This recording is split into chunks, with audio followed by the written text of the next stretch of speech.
The asset transfer unit works in a very practical way.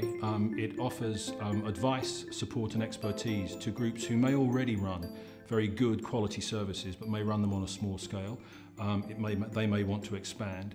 It offers support and advice to groups or individuals who want to acquire a building or a space, but they may not have the expertise in how to acquire a business, how to acquire a building, how to develop a business plan, how to present that. And that's often what's tripped community groups up before. And what the public sector wants, I think, and other people who are disposing of assets, what they want is confidence that what they're disposing of will be run appropriately and well, and the transfer unit should be able to provide that confidence.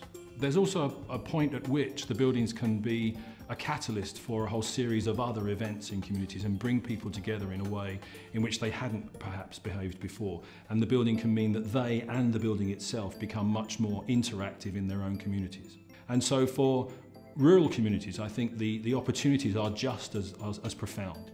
And particularly, I think the one thing that does differentiate a rural community is that they're sometimes very isolated.